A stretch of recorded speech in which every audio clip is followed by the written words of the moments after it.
Okay, so yesterday we looked at Google AI Studio as our playground. I want to also show you OpenAI Playground. So OpenAI Playground, you go to platform. These are all, sorry, platform dot OpenAI platform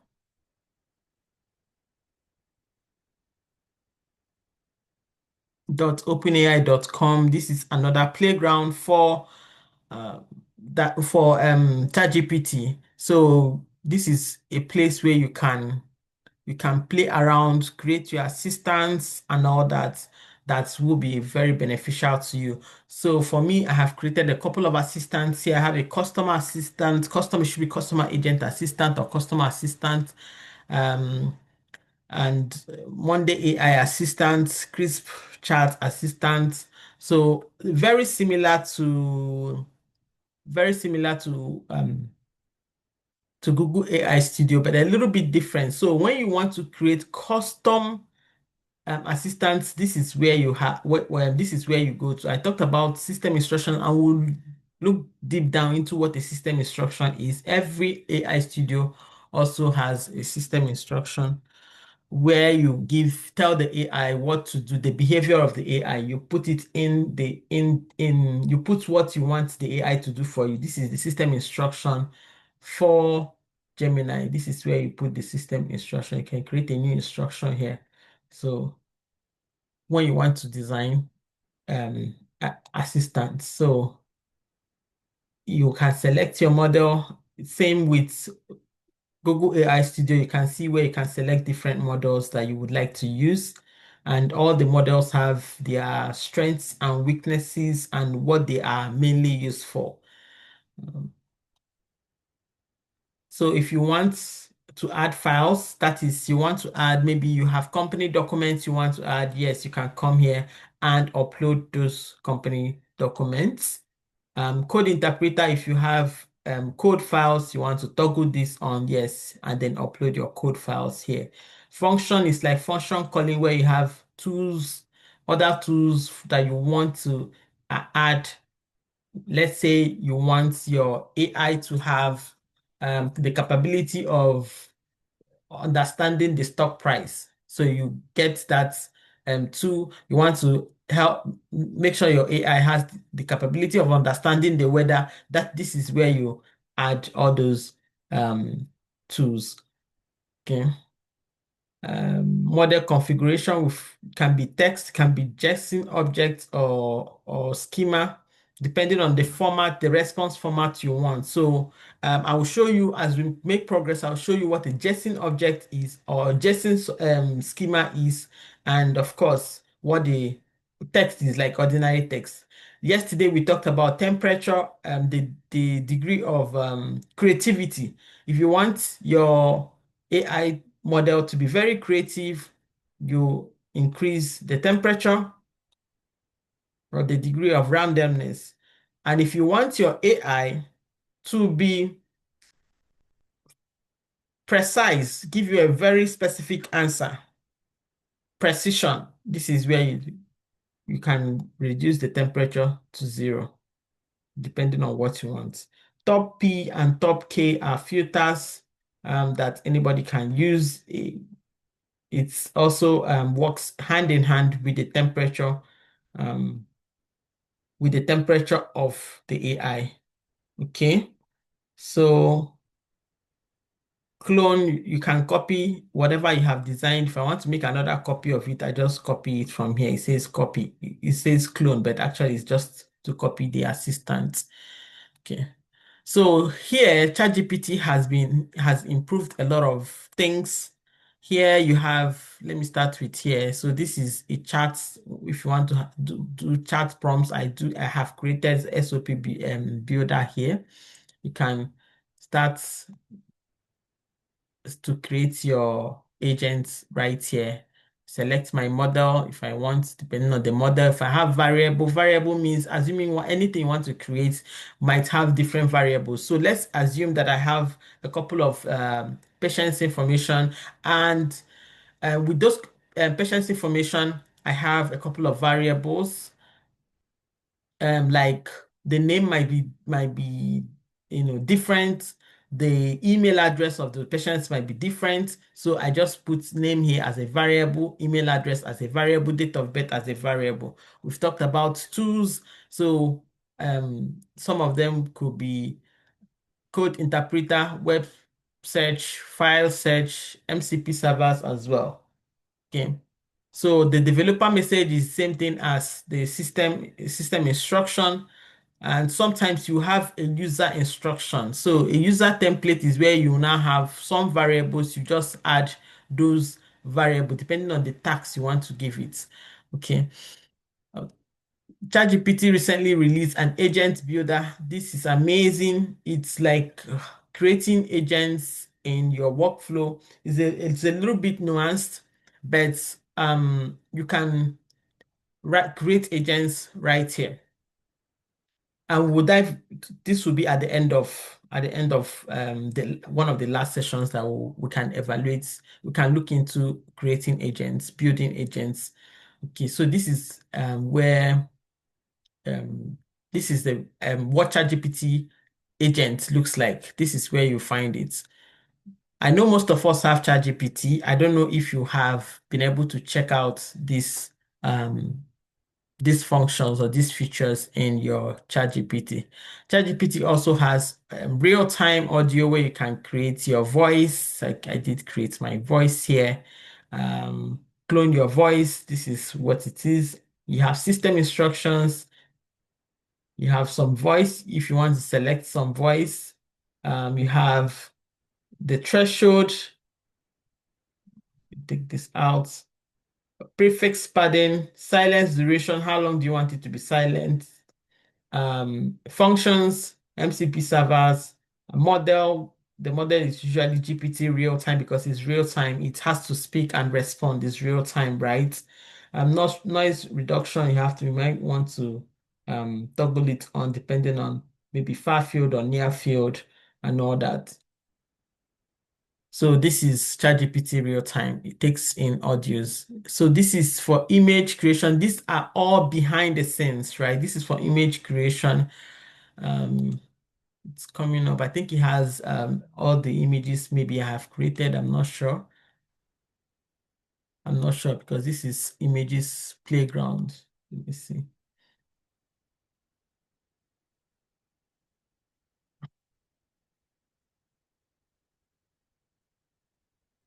Okay. Yeah. Describe what you want to see. I think this might have different templates here. So you might want to upload an image and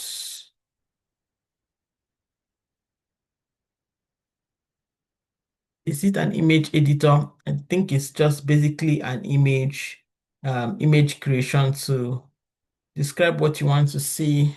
Okay, convert this image to, I'll select that. Let's see how it works. I haven't really utilized this part of the template. Let's say create, convert this to this image to a cartoon.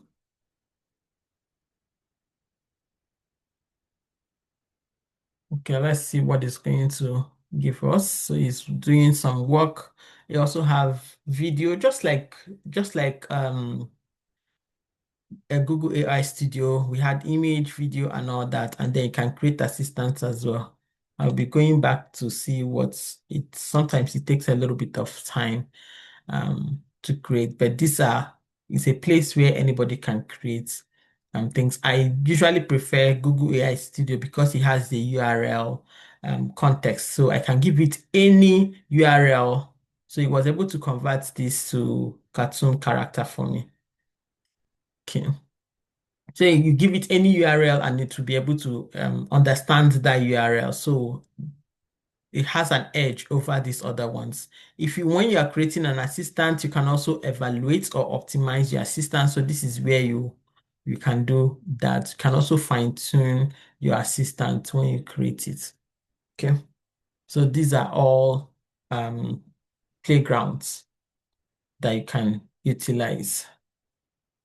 Let me- Okay, so I don't know if everybody is here. If you're not here, just let me know and I'll be able to add you here so that you don't miss out on anything. Um, Hi, John. Welcome, welcome. So I just did a recap. I told you I was going to do a recap, but I just did a recap now. I don't know if to do a mini recap again for you. So let me just do that quickly. Can you hear me, John? Yes, I can hear you. Sorry, I joined late again, so No, no problems I at wouldn't mind if you could just do a recap. Yes, I can. So yesterday we talked about large language models. We've started foundations of generative AI, and we didn't really do so much, I would say. So what artificial intelligence is, we just started from ground zero. Um, so which means the simulation of the human intelligence in machines, in laptops, and of course, machines, laptops or machines can still like understand natural language. They don't understand our texts.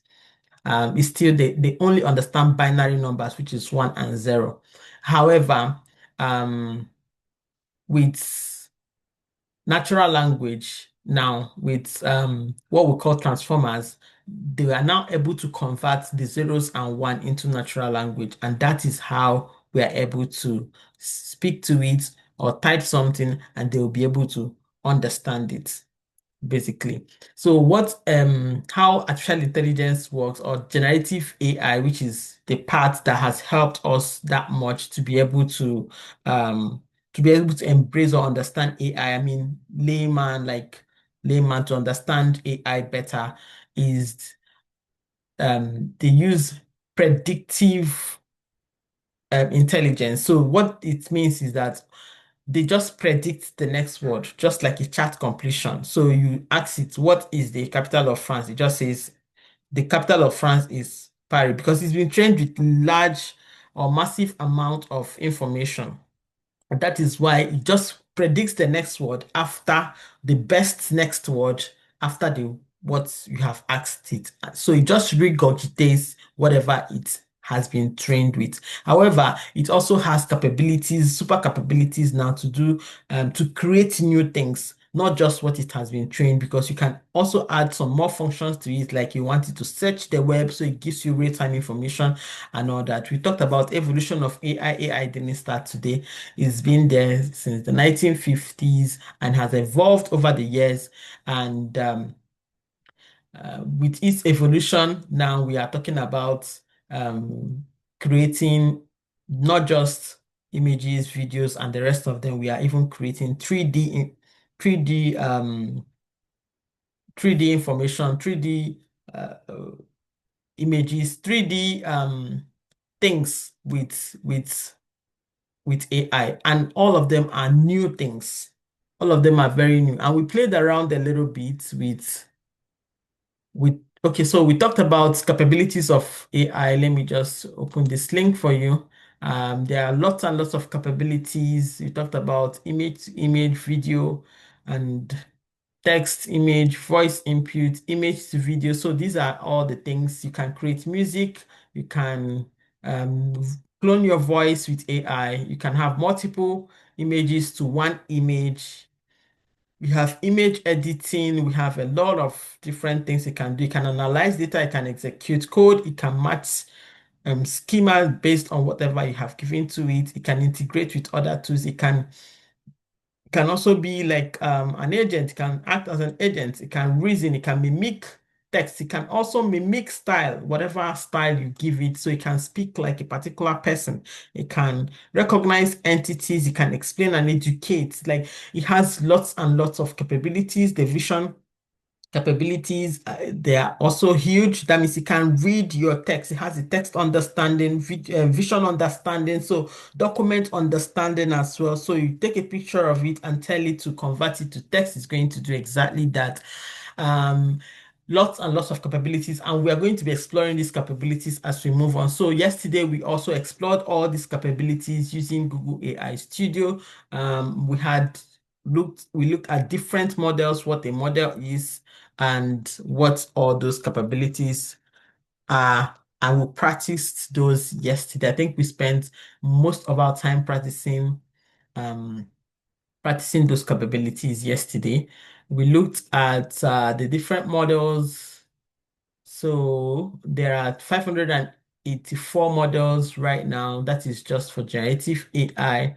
Um, and we explored Google AI Studio, its capabilities. The most intelligent AI right now is Google Gemini 3 Pro, and I'll show you why it's the most intelligent AI as we move forward. And ChatGPT is working on something called ChatGPT Garlic. It just came out 2 days ago, and they have paused a lot of things that they are working on recently because they just want to work on this ChatGPT Garlic because they still want to be ahead in that on that intelligence benchmark. So how do you know the most intelligent systems that we do have? So I didn't share this link yesterday. Let me just briefly touch on it. So we have Gemini 3 Pro as the most intelligent, followed by Claude Opus 4 4.5, and all these models came out in the last 2 weeks. AI is just a journey. This is we are just starting this journey. Things are going to be changing and changing, but once you understand how AI functions, then um, you will be able to roll with it. You understand what is happening. So this is AI is just a journey. We have ChatGPT 5.1, really powerful model as well, but it's just the third one on the benchmark here. In terms of speed, we have GPT-OS. This is an open source model, and you can find it on you can download it and use it on your laptop as well. In terms of price, the most expensive is Claude Opus 4.5, followed by Grok 4. Claude 4.5 Sonnet is also very expensive. Gemini 3 Gemini 3 Pro is also expensive. And then, but where is ChatGPT? You can see ChatGPT 5.1 is expensive. So what they mean by this price, I know some of us can access this without paying, like you can access 5.1 without paying. But when you start building with it, when you start using it, using the API keys of these things, then you understand what the pricing they mean is like.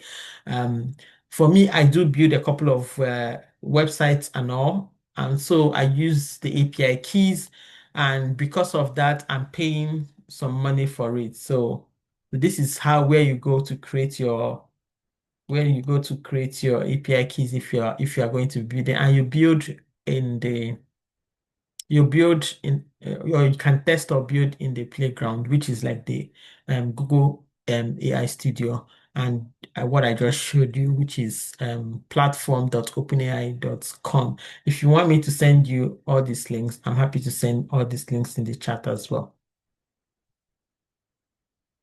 Okay, so I think that's where let me see.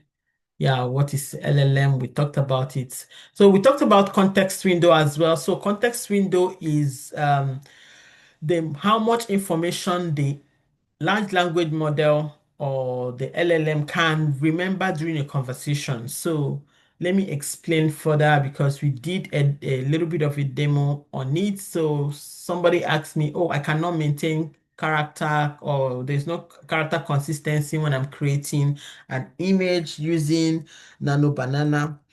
And I told him why that happens, because if to create to have a consistent character, you may need to make sure that you are operating within the same window, or you are giving the AI a context so that it follows that context and continues to create for you. So yeah, yesterday I just, created this person by just giving it just this prompt. Give me a 20-year-old Nigerian boy in a restaurant. It just gave me this picture and this boy, right? So this person may not be real. Put the same boy in a high-end hotel, you can see the same boy, the same hairstyle and everything, didn't change it. And I said I want to bring him closer with camera and lighting, focusing on his face. I wanted to make sure that it's him, so I just brought him closer. So if you want to create text, image, audio, anything you want to create, and you want to maintain that consistency in the voice, consistency in the image, video, whatever it is, in how it sounds in text, yes, you need to give it the context, let it be in the same context window. Now, maybe if you shift gaze. If you shift from one topic to another, you might want to start with a new chart so that it doesn't still continue to pull that information. And yesterday we looked at what the context windows of each of the um each of the models are. So here we talked about 200,000 tokens, which is like the basic unit of a word, is like that's what it's called, like a token. So when you say a basic units of a cell, like that kind of thing. So the basic unit, the minimum is what we call a token, which is 200,000 tokens. That is the context window. So anything above 200,000 tokens you impute on Gemini 3 Pro, it's not going to remember it. It will only remember part of it. So when you are chatting it up, you may not really get that much information from what you wanted. So it's always good to start from a new chat. I think that's kind of where we stopped yesterday. And I've just demoed other playgrounds, which includes we've talked about Google AI Studio, and I've demoed OpenAI Playground. I can also show you Anthropic Console as well, which is also very intelligent, but I don't regularly use it because I use Google AI Playground. So I the platform let's just say platform.claude.com. And to be honest, you don't have to use all the tools. You just need to know what's the best one, and then you can use that. So most of these consoles, you have to buy credit first. Similar thing. You can create a prompt, generate a prompt. Of course, you have your API key, which you can use, but usually you have to buy credit as not so much $5 of credits. So let me see what I did create here at some point. Maybe I've used this in the past. I don't remember. October 18th. Sometimes I just go in when something comes, I just go in and check how it works. Um, but it's going to be very, very similar to all other ones. You're out of credit, so I can't do much now because I don't typically use this, but it will be very similar to the ones I have demoed, like the Google AI Studio and the OpenAI platforms. Okay, so today we will dive into prompt engineering. This is how you speak to AI for it to work for you, for it to do exactly or complete exactly the task you want it to complete. Prompt engineering is the bedrock of all AIs. For any AI to work, you must have given it the appropriate prompts for it to work. Okay, so what is the anatomy of a prompt? Um, it should contain a role. So define a persona, give it a role, and in I we have a prompt library which I have compiled, and that can give you an example of what that role could be. Okay. Give it context, enough description, enough background for it to function. Give it more information. The more descriptive you are, the better the output is, the better the result you get from the AI.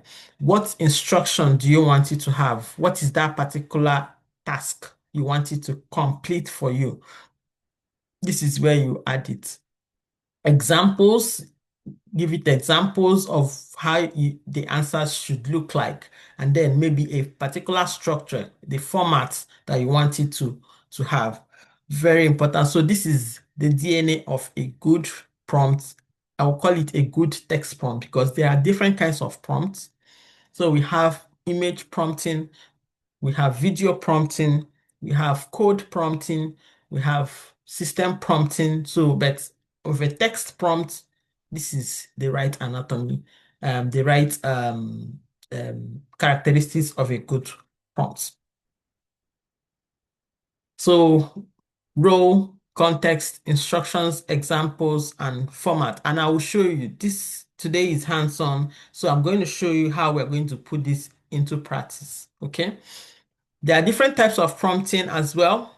And I will share with you where you can use some of these prompts. It's not necessary for you to cram it, it's just for you to know where to use which one. Okay, so we have zero shot prompting.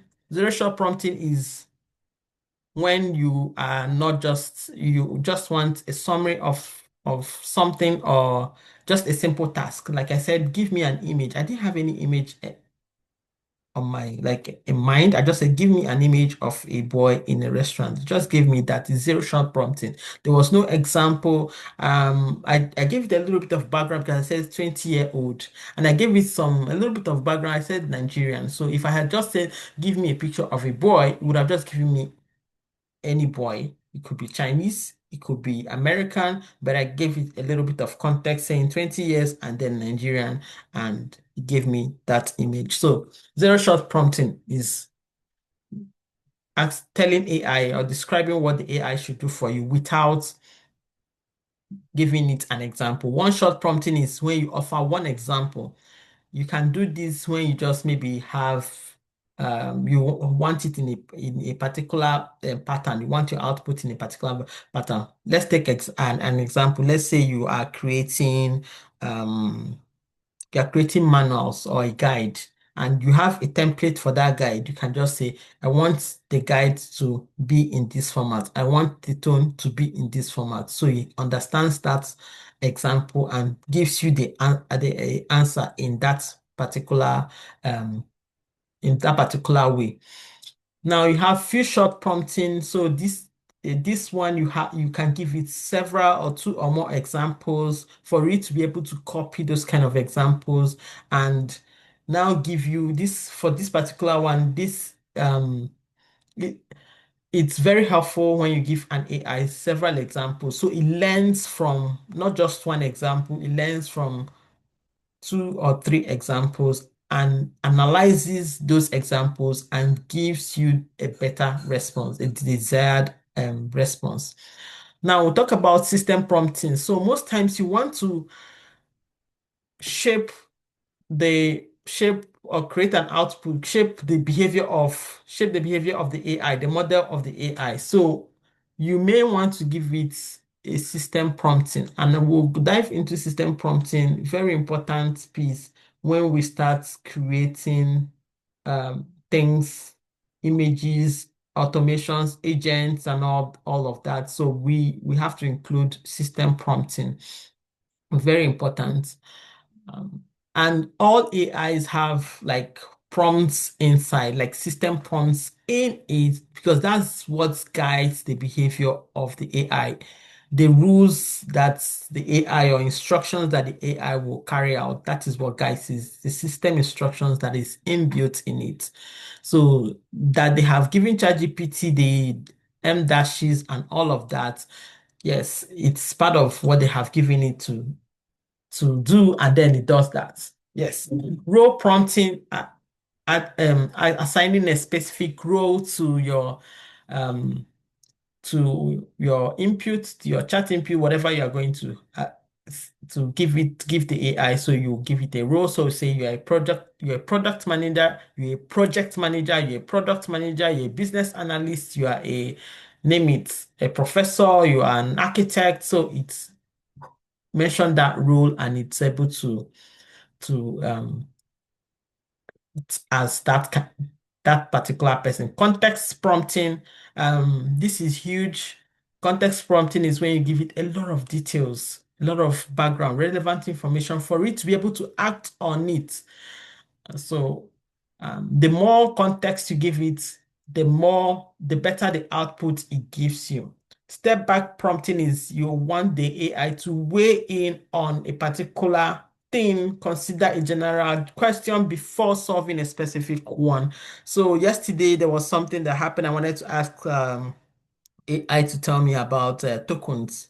What is a token? But it just gave me AI token in that context. But I don't want it to be in that context. I could say, based on some other concept, give me what a token is. So it's a that kind of step back prompting. I give it general question to before you now say, okay, give me the right output because of this, based on this general question.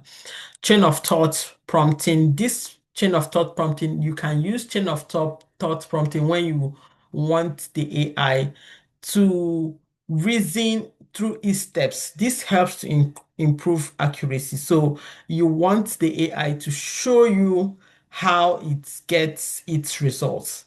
So instead of asking it to solve a math problem, you say, show me how you got to this answer. Because if you ask it a question, if you tell it to just give me um find x for me if 2 plus x is equal to 5, and you don't ask it, it can give you the correct answer, but it may also not be able to give you the correct answer, right? So, but you want it to reason to just show me how you got that my x is now 3. How did you get 3 as my x? If 2 plus x is equal to 5, tell me how you got um tell me how you got 3 as my answer. So you want it to do that. Whenever you are creating a prompt, creating a prompt, use chain of thoughts because it's very helpful. And of course, reasoning models would do exactly this. So when we say reasoning models, it's not like they are reasoning, but because they work step by step. AI most times is a black box. You don't understand how it gets its answer. You ask it a question, it just, you know, regurgitates the response for you. You don't understand, but if you use chain of thought, it tells you, okay, I'm thinking through this. This is how I'm evaluating this. This is the question I'm asking. This is that. Before it now gives you the correct answer. And that is what you want to do. You don't want AI to just give you one answer and you just take it. You want to be sure that the answer is correct, but making sure that the AI reasons through its steps will help to improve the accuracy. So when you are prompting, try to use chain of thought prompting, especially complex tasks. When you have complex tasks, yes. Now, tree of thought is when you have multiple reasoning paths. Sometimes when you are brainstorming, you don't actually know what the end result will be. Like, let's say you want AI to help you to review, maybe you're looking at vendors and you have 3 or 4 vendors you're weighing in on, maybe on price, on features of the products, right? You're also weighing on adaptation. That is how ease of use, how people can easily use their software. You want AI to weigh in on that. Now you are multiple reasoning paths. This is when you use tree of thoughts. Okay, so we talked about self-consistency, combining sampling. We've talked about step-up prompting, but let me shift to self-consistency now. So combining sampling and majority voting to generate diverse reasoning paths. This will be very good if you want to evaluate like social media. You want to look at what people are saying, you want to team some sentiments together. This would be helpful. There's also what we call react, reasoning and acting. So combining reasoning with external tools to perform action. Okay. Now, Jason prompting is when you want very precise results. So because AI can just give you any kind of answer, sometimes it just goes out of its way to give you something that you don't want. But if you want precision, this is the answer this is the kind of prompt you use, JSON prompting. And most times for video creations, JSON prompting works for medical purposes because you want AI to be very precise, you want it to be deterministic. This is JSON prompting is the way to go. Okay, so I've given an example of what a JSON prompt is. I think I mentioned that I was going to give an example. So in a video, you want a particular scene. You say scene, JSON just means you have put whatever you have in a curly bracket. And so it must fit into that curly bracket. Anything that doesn't fit into that curly bracket, it should not be taken by the AI. So we have, for example, seeing sunset over a city line just gives exactly that. Maybe you can check what this is. I don't even, let me check what it's going to create. So your video is going to be very consistent if you use a JSON prompts. This lighting style cinema, let's use maybe View 3 should be able to do that. View 2 should be able to do that. Let's see if it's gonna work.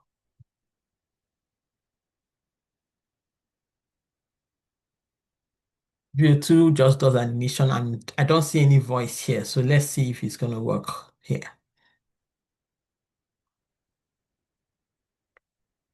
Okay, sometimes it takes a little while. The latency is high for video and image creation, so I'll just move ahead and check it later on. So system prompt versus user prompts. So system prompts is the hidden instruction that defines the behavior of your large language model, of your AI.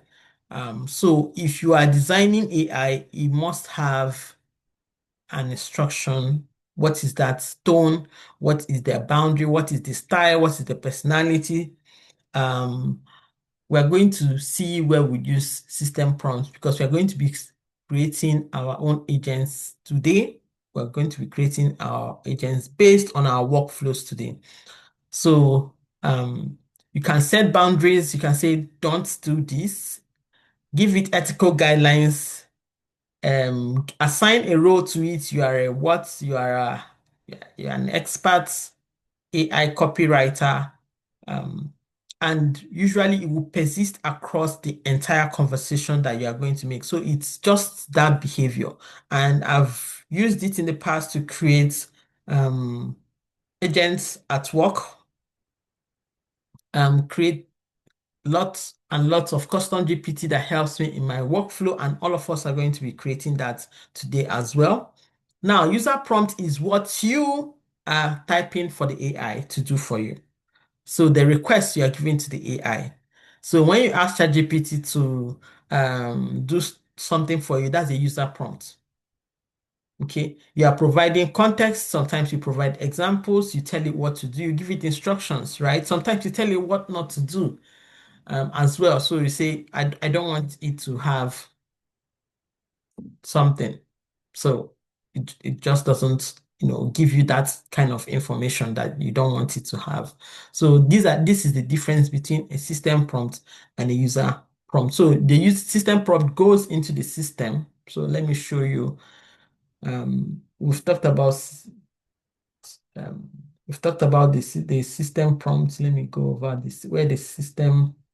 Okay, so oh yeah, okay, we are here already. So we are back here. So this is what it created for me. If I use this prompt again, same prompt, if I use this prompt somewhere else, let's say in View 3, it should be able to give me same thing. So this is what it gave me. Okay. So let me go back and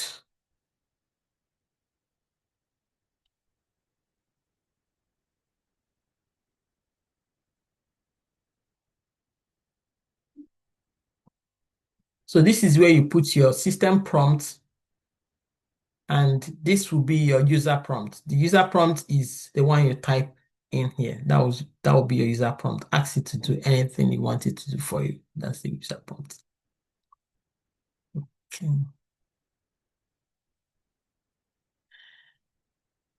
Okay, prompt design frameworks. There are different frameworks we have to use, and it helps us to structure what our prompts would look like. So we have two prompt design frameworks that we're going to look into. We have the CoStar framework. I will talk about the CoStar framework first, and then I'll talk about the meta prompting. So the CoStar framework is where we have context. CoStar means context, objective, the style, the tone, that is the emotional attitude of the expression. Is it formal? Is it empathetic? What is that, right? The audience, who are your target readers? Who are you looking at here? The audience and the response, the structure. This is the CoStar framework, and you define what the structure could be, the format could be, the length of output. And once you ask it to give you a summary, you want only a 50-word summary, only a 20-word summary. You give it an example of what it should look like. Maybe assuming you are creating a LinkedIn, you are working on your LinkedIn profile and you want to write your LinkedIn profile summary, headline summary, which is typically 2,000 words. Is it 2,000 words or 2,000 characters? One of those. So you perhaps have somebody whose LinkedIn profile is really great. You can just copy it as an example. You want to, even if it's one or two examples that you do have, that could be enough. I want it to be in this structure. I want it to have the same tone. I want it to have this kind of style. You give it a background, your own scenario, and now ask it to create based on your own scenario. And it will be able to give you that information in the right way. The number of words will be adhered to and all that. And I'll show you how this could be used as well. Now, for meta prompting, this is a way you can create a prompt that can create prompts. So where you guide the model to reason step by step. We talked when we talked about the types of prompting, and we talked about chain of thoughts. Tell the AI to you may want to use a reasoning model which can think step by step to give you a more accurate information. And not only that, you're asking to reflect on the answers, evaluate the output of what it has produced, and then refine that output before answering your question. This is a great strategy. So today we are going to first of all create a prompt that can build prompts. So then we can now create other prompts from that prompt. Okay. Let me pause here a little bit. Um, Let me pause here a little bit. Any questions? Let me stop sharing. Please share all those information with us. Okay, you mean the links, right? Okay, so let me share the links with us. No questions. You cannot minimize when you are recording. Okay, let me see what I can do. So let me share this with you. This Open Router is a place where you can find all the models, and we practiced a little bit yesterday with it, all the models. So this is where you have the inputs. Which one takes a text message, input modalities, which one takes a text output modality, which one can give you a text, which one can give you an image, and embedding, context length, and all that. Rankings, very important part of Open Router as well, where you can check the rankings of each model. So we have on the leaderboard, we have Grok 4. I don't think this has been updated in a while because we should have Gemini 3.0 here. So Gemini 3 is 3. Oh, it's right here, but it's saying is number 6 and saying Grok 4.1 is the fastest. Well, Grok 4.1 is oh, token usage. Okay, people are using it more than okay. So this one is the most used model. So market share, Google, of course, Google lately has been on fire. Google has been on fire lately because it has a lot of different models that it has produced. Nano Banana um, image, voice, image, like videos, VO3. So Google should be leading in for the market share right now. Categories. So this is very relevant as well. I keep going back and forth of all the, I keep going back and forth, which isn't really good. So, but I want to share this with you. So, depending on the industry you are in, you might want to use this. So if you want to check what a lot of people in your industry are using, like if you're into marketing, what are people using right now? So you can toggle to your own industry, like marketing, like SEO, like technology, science, and all that, Lego, finance, health. Let's look at this. What are people using to create right now? So Gemini 2.5 Flash is also leading. Okay, so I'm going to share this in the chat if you like to use it or look at it. Um,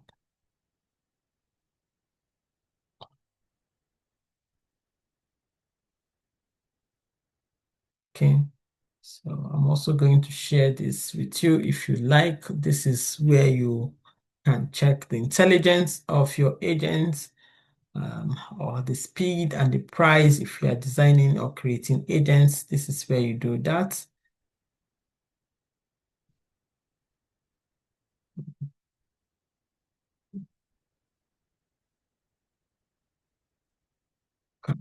OpenAI is, this link is where the OpenAI playground, not very relevant unless you are designing and creating AI models. This is when it's very relevant, or you may want to play around with it.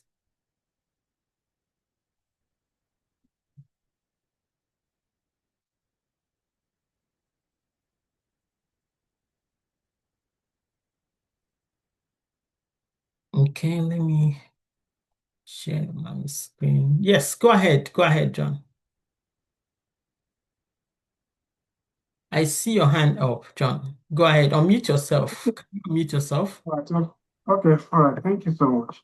Yeah, please, I wanted to confirm because I noticed that most of the things you've been doing as platform dot blah blah blah blah blah. Because I was checking when you opened your chat GPT, so the platform is different from when I opened mine. So I was now wondering, so what's the difference? Just for me to be on the same page with you. Yes. Yeah, thank you for the question. So, yeah, platform.openai.com is where you create, is a playground. Is so there is a difference between a playground or a studio is where you play around with the AI. Okay, you design the AI. Okay. Whereas ChatGPT, regular ChatGPT is where that is already designed. You just have a chat interface and you go and chat with it and ask it any question you want to ask it. Oh, they have created a new personality for ChatGPT. What does that mean? I just opened my ChatGPT right now. You can see my, oh, am I sharing my screen? No, no. Am I sharing my screen? No. Or yes? Yes or no? No, right? No, we are not. No, We are okay. not. Okay. Yeah, I'm gonna share right now. I just opened my ChatGPT right now. I believe now I'm sharing my screen. And this is what I have seen. I want to show you guys. This pop-up just showed up on my screen and it reads, try the new personality for ChatGPT. I just mentioned something about personality. What do you think has happened? Anybody?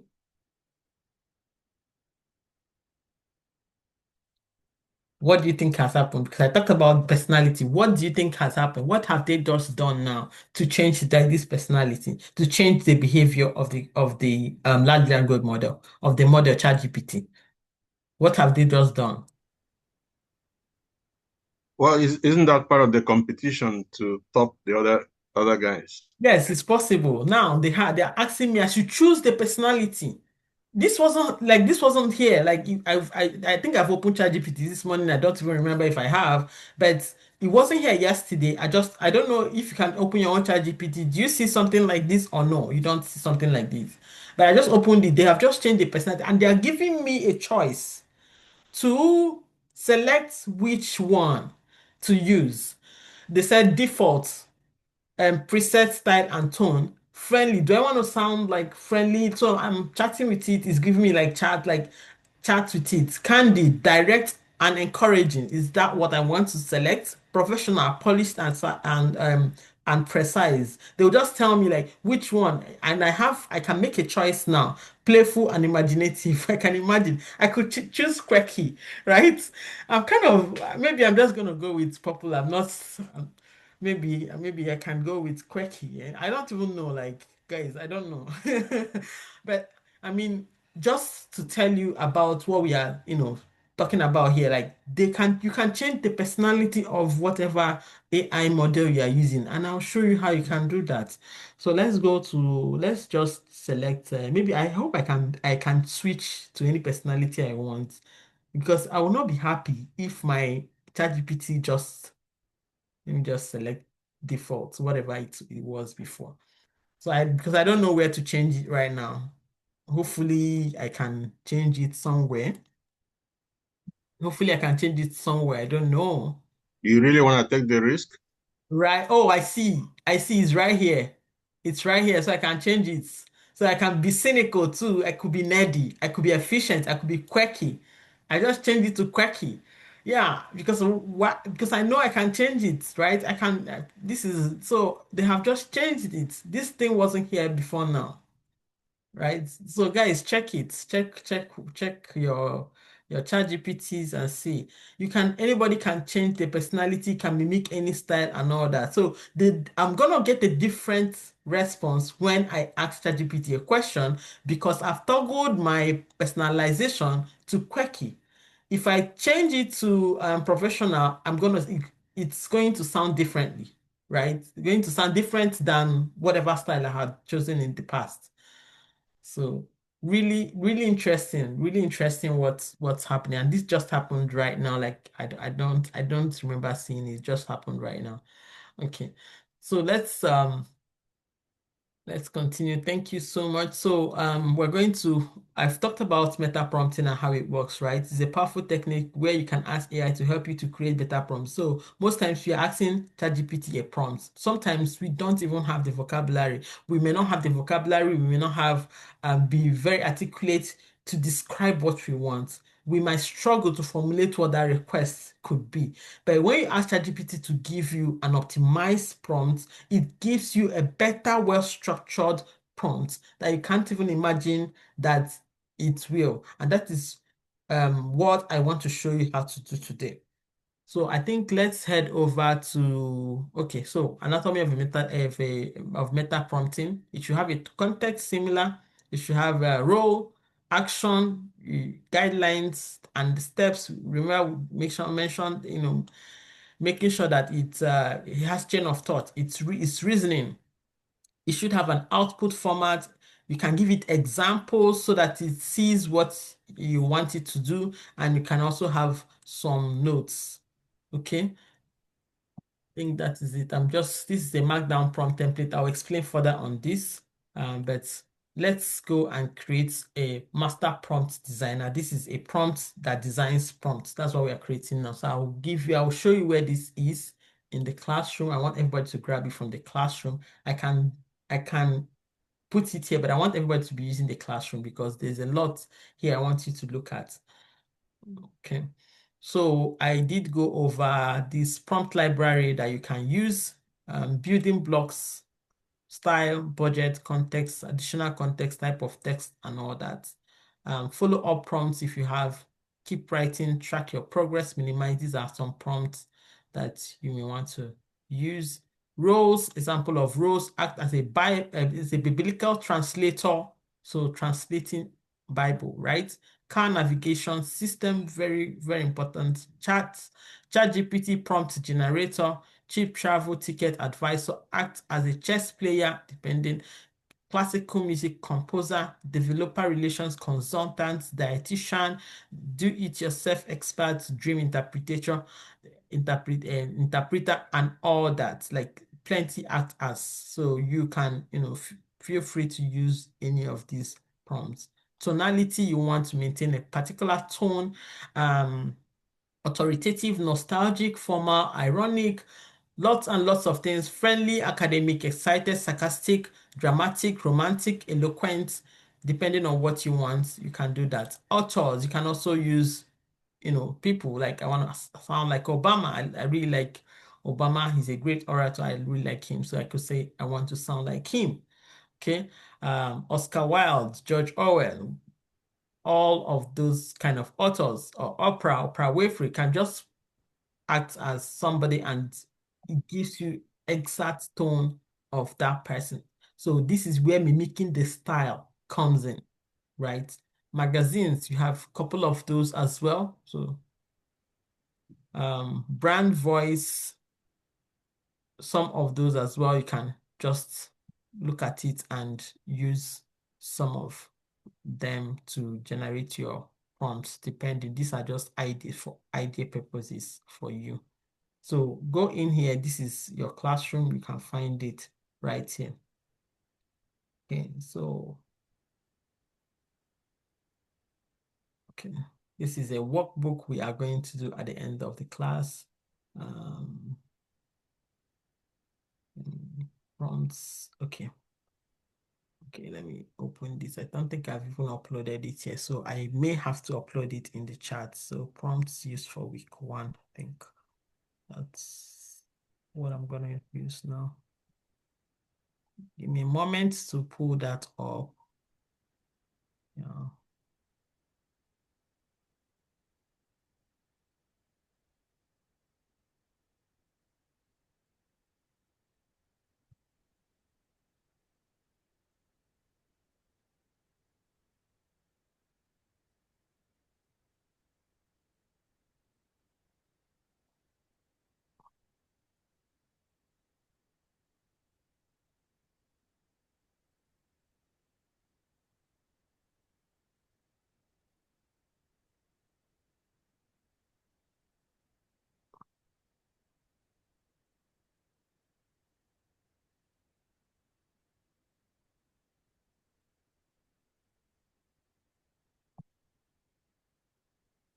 Okay, just going to upload it right now.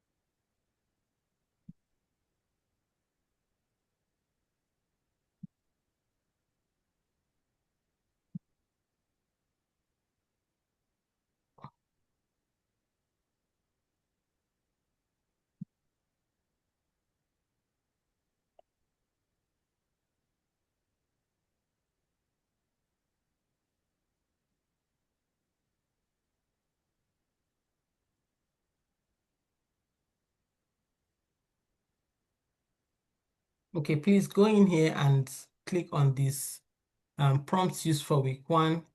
Um, and you can use this prompt, and I'll show you right now. I don't know if I'm still sharing my screen. I believe I'm still sharing.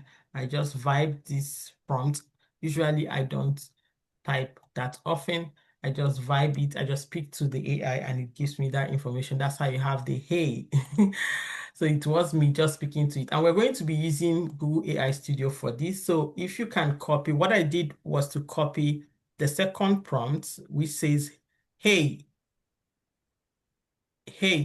I want to build a prompt designer or a meta prompt builder for a custom GPT, which, given any use case, builds a very elaborate prompt that solves a given use case. For this prompt designer, I have uploaded a Google white paper on prompting. So there is a Google white paper link that is included in that um, document. So this is the Google white paper here. This is what Google has said is using. You can see all the prompting styles that are here: system prompting, role prompting, contextual prompting, step back prompting, chain of thought, self-consistency, tree of thoughts, react, automatic. Okay, so this is automatic prompt engineering, code prompting, what are the best practices and all that. Okay, so this is Google white paper here. This, I think it's 64 pages. Let me remove this. Yeah, 65 pages. Okay. So I'm going to put it here. Please, if you have copied the link, let me know. I want it, this is hands-on. I want everybody to be able to practice this.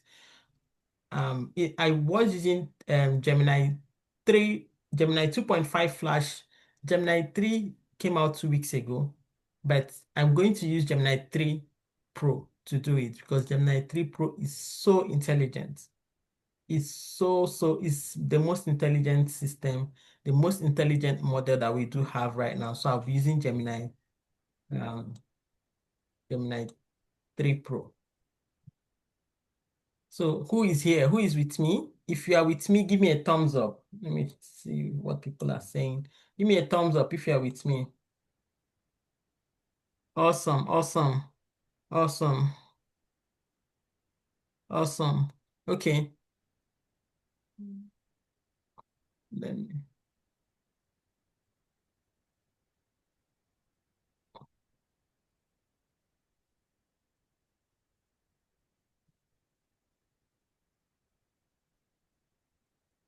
I want to see what people are saying because I want everybody to, okay. Awesome. Okay. So I have copied the second prompt, which says, hey, I want to be the prompt designer. We are building a custom GPT. So this custom GPT is going to give us any prompt that we want. So I'm going to copy it and put it in the chat box here. Have you put it in the chat box? And then I'm going to upload this white paper. I can upload it, but I can also copy the URL. So, but since I have said upload it, have you downloaded it? If you have not downloaded it, you can also copy it, copy the URL. But if you need to copy the URL, you must toggle the URL context here. So it takes its own context from the URL. Toggle the URL context that is here. Have you seen this? The URL context?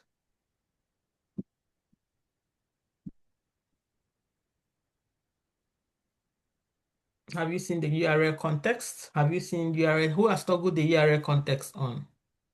If you have not toggled it on, let me know. I can share the Google chat.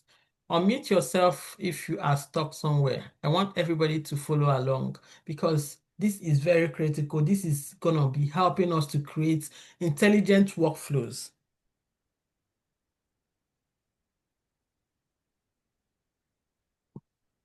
Who is not here? I'm lost completely. Okay. No, don't worry about it. So where are you so that we can be on the same page? Okay, I just saw the email where you gave us the prompts and all that. So Okay, copy the I one that don't know what. has, yeah, copy the one that has, hey, I want to build a prompt designer. Have you copied it? Okay. Now, go to your aistudio.google.com. Are you there?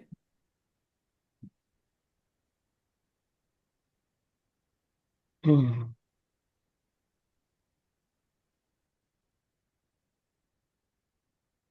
I can put this in the chat for you right now so you can copy it.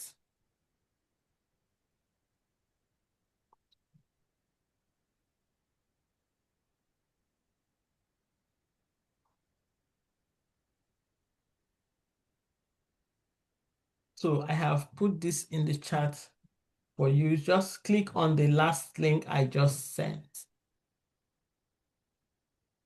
So that, and open it, it should open to this place, to this. Then, if you have opened it, toggle to Gemini 3 Pro Preview. Gemini 3 Pro Preview is the model we're going to be using because it's very intelligent. It's a very intelligent model, and it also has the thinking capability. That means it can tell us step by step what it's doing. And I've set the thinking level to be high because I want it to really think about what we are doing and make sure it is very accurate. Let me know when you are there. Anybody there? There's another thing, says upload. Who has uploaded? Who has uploaded the article, the Google white paper? You can upload by clicking this plus sign here. Can upload by clicking this plus sign here. So you can upload and click on upload file if you have downloaded the article. Click on upload file and you should be able to upload it.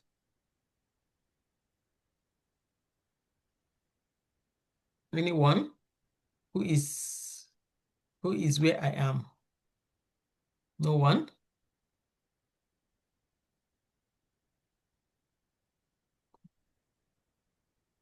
I'm here.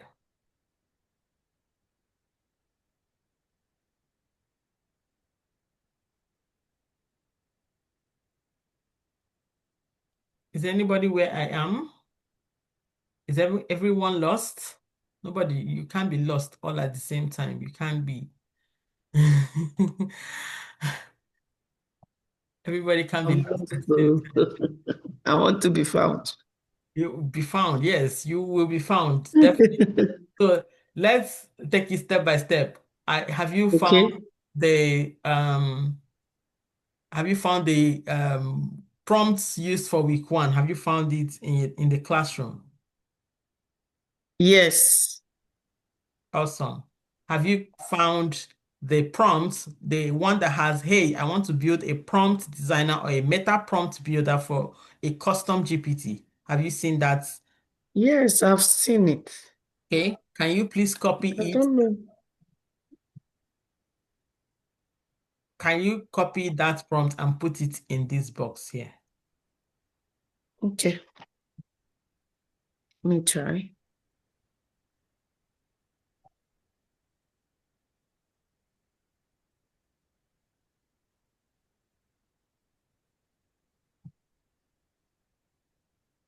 Okay. Okay. Right. Now, can you click on, there is there is a link that you need to upload. So it has HTTPS, the one that has gptaiflow.com/assets and all. Can you click on that white paper and then download it? It's Google white paper, step 1. Have you seen it? It's just right.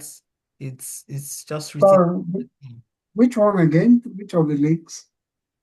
I'll go back here again. Is it the white paper dot prompts Yes, this one. 20, the second line, the second link, This right? one. Okay. Yes. Can you see my screen? This one. Yes, the first. Okay, yes, I can. All right. I did modify it a little bit on mine, so I'll just maybe share this one.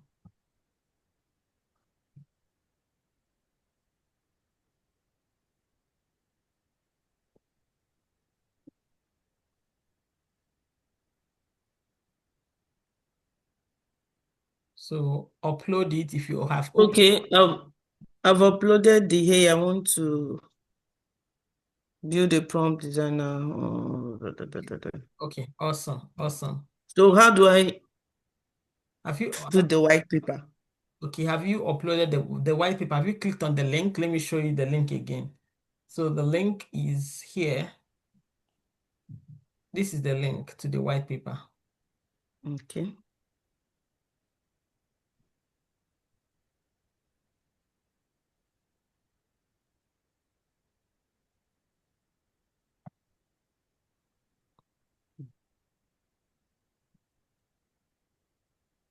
But I can copy. Can I copy it? The white paper. Yes, you can also The copy it. link, from the link. Yes, if you want to copy it, yes, just feel free to copy it. Now, if you copy it, you must toggle if you copy it and paste it here, you must toggle the Mm-hmm. URL context that is here. There should be a URL Okay. context that is here so that it sees that URL. It sees it as a URL. You can copy it and paste it where your prompt is. Mm-hmm. Okay. Toggle the URL context on. Make sure that the thinking level is high. Make sure that your Gemini is set as Gemini 3 Pro Preview. Okay. And Okay. let me know if we are all here. So the tokens, we are already running at 36,483 tokens just by uploading this paper because it's counting the number of words here. Or maybe not just the words, but how it's seeing it. Okay. Now, run it. You can run it by clicking run right here. So I have run it. I just ran it.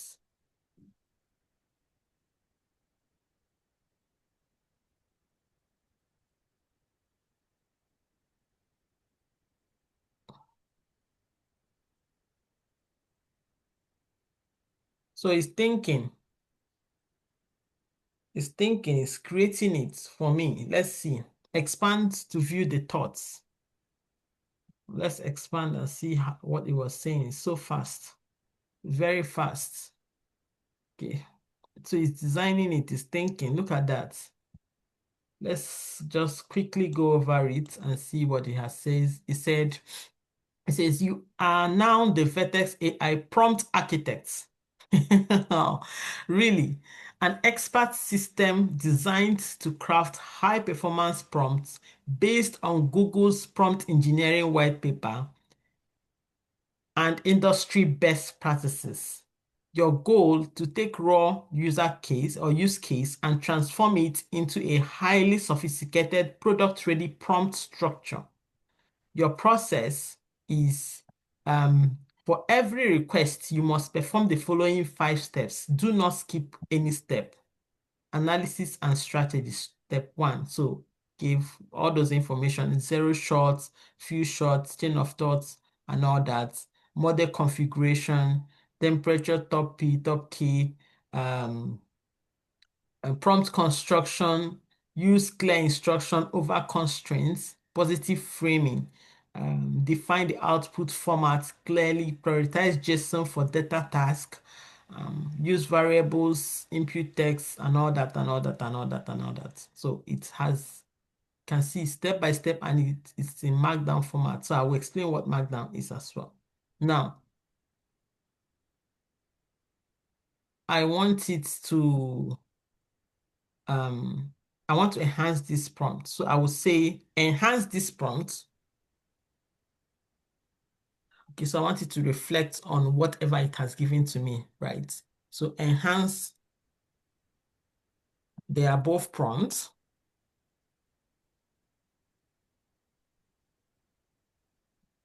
And okay, so enhance the above prompts using the following prompting guides.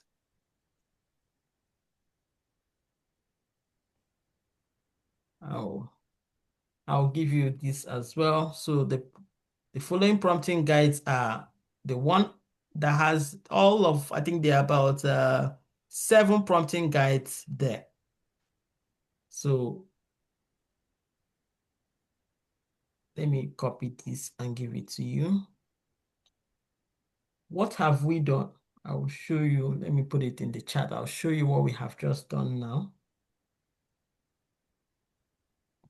This in the chats, copy and paste this too.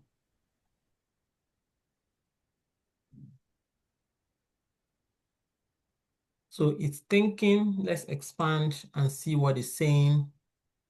Constructing the core framework, analyzing the prompts further. So it's analyzing, it's reflecting on the first prompt that it had created.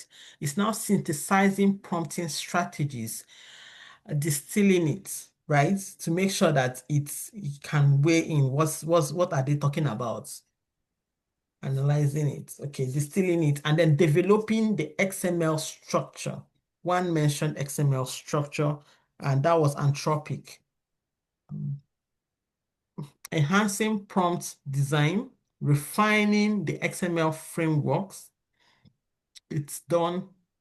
It's done with the thinking now, and it has created Omni Model Architect. So you are now, it has given it another name. You are now the Omni Model Prompt Architect, an expert system designed to craft high performance prompts by synthesizing best practices from Google, OpenAI, and Anthropic. Your goal is take a raw user request and transform it into a sophisticated structured prompt optimized for advanced LLMs.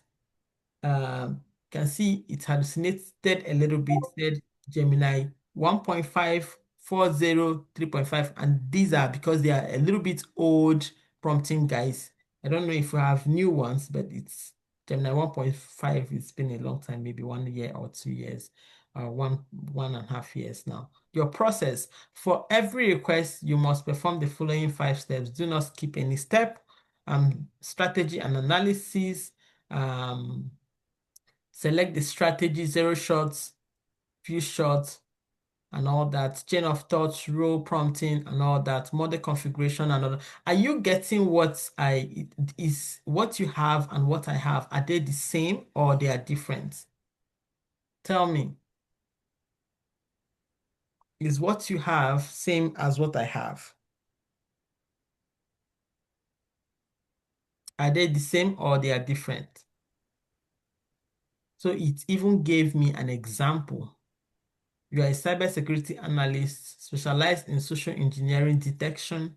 Instruction: analyze the email provided in the email tags. First, identify suspicious elements in the thinking block. Then, output your final verdict as valid JSON. If the email is safe, set risk level as low, and all that instructions.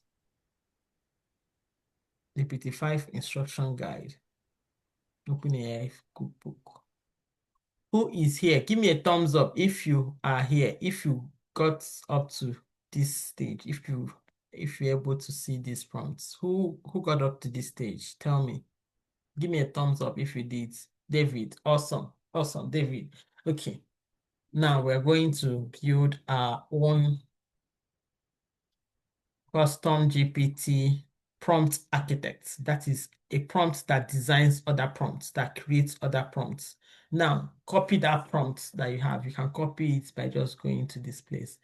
Something to think about. So I think we are going to. How many of us have? Do we have ChatGPT? How many of us have ChatGPT? How many of us have Gemini?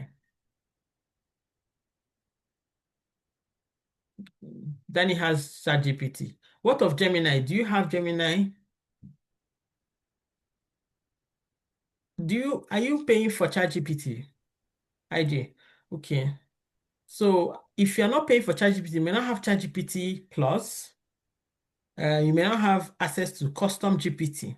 But if you are paying for ChatGPT, yes, you will have access to custom GPT. Who has access to ChatGPT Plus? If we don't have ChatGPT Plus, we can do this. We can create custom GPTs using Gemini Gems. Who has ChatGPT Plus? Nobody. Okay, that's fine. So we're going to go and paste this in a Gemini gem. Copy it from here. Copy to clipboard. Go to Gemini and type gemini.google.com. So we have gems. You will see gems here. Have you seen gems on the right? Click on explore gems. Who's with me? Click on Explore Gems.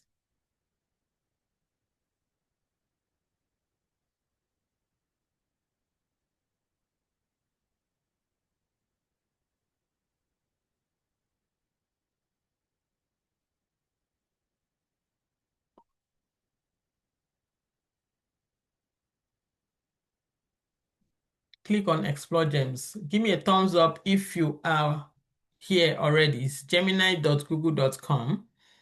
And then you go to Explore Gems, gemini.google.com, and go to Explore Gems.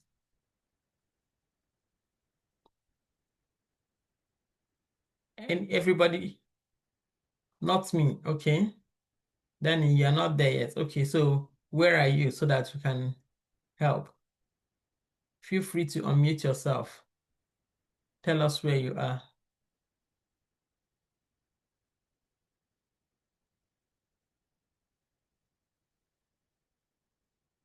Tell us where you are, Danny.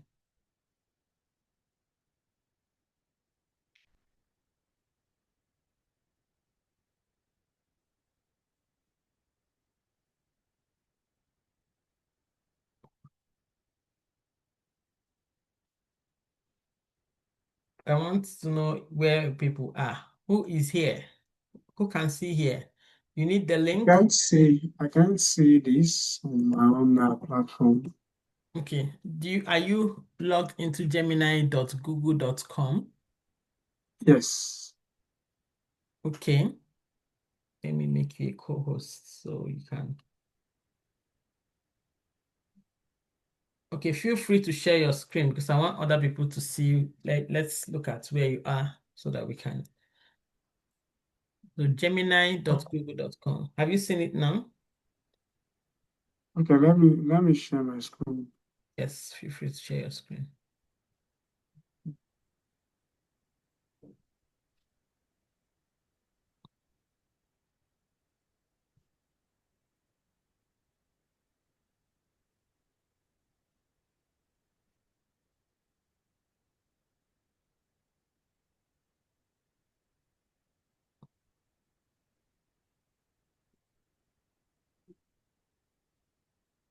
Can you see my screen? Not yet.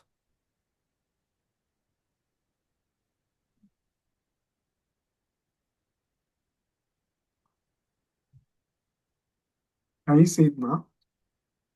Not yet. Let me stop sharing. Maybe that's why I'm not able. Yes, I see it. Maybe that's why I wasn't able to see it. I see it now. Okay, yes. So you see gems. Click on gems. Yes, I'm on it. Oh yeah, go to new gem. You're on it already. Yes, go to new gem. Okay, this right? Yes, new gem. Okay. Okay. So just name your gem prompt architect.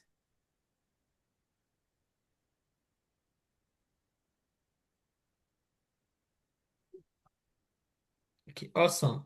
Now click on the got it. Let's go to the instructions. Copy the instructions that you do have and paste Okay, it. this? Yes, just click on no, click inside the box. Yes, inside the where you have the example. Yes, click Okay. paste the prompts that you do have, what you copied from Google AI Studio. That's I didn't complete that. Hmm. Okay, so where are you on that? Okay, let me show you. Can you see? Yes, I see. Scroll down. So this Keep is what. scrolling. Yes, you did that. So yes, you gave a different name. So is this the first one? So you are based on Google Prompt Engineering Guide. So yes, so go to the chat. The second prompt I gave it to reflect on this prompt that it has. Go to your chat, your Zoom chat. Okay.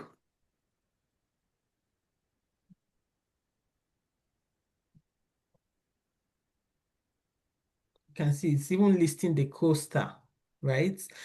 So these principles, oh, it's just universal. Not that things cannot change when things have improved. I mean, but it's just universal. Like scroll down. Oh no, go to your charts. No, you copied the chart, the last thing I put in the chat, the last text I added to the charts, your Zoom charts. Yes, I've seen it. So which one? So I could The one that see. has the links. It has about Yeah, so copy everything on all that. the links, Yes, all the links. all the entire stuff. Okay. Yes, all the links, and I'll show you what to do next. Okay, so if you are stuck somewhere here, just watch him so he can, once he is able to complete this, Yeah. you might be able to, So yes. No, not there. You not there. Okay. yes, here. Google AI Studio. Paste it. Okay, so before you click on run, scroll down. Let me see if you have your URL talked on. No, scroll down on the on your on your laptop. Scroll down on the right. There are two scroll bars by the right. No, not that one. Yes, the second one. Okay. Okay. Yeah. See URL context. Toggle it on. Now Okay. toggle off the Google search. Okay, that's fine. Now run it. Click on run.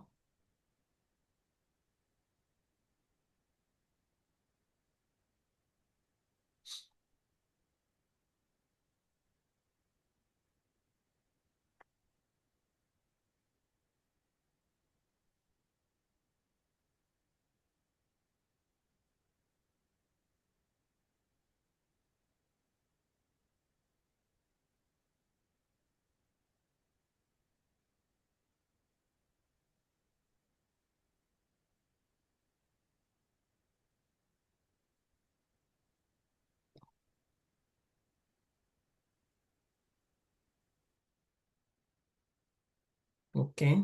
Scroll down.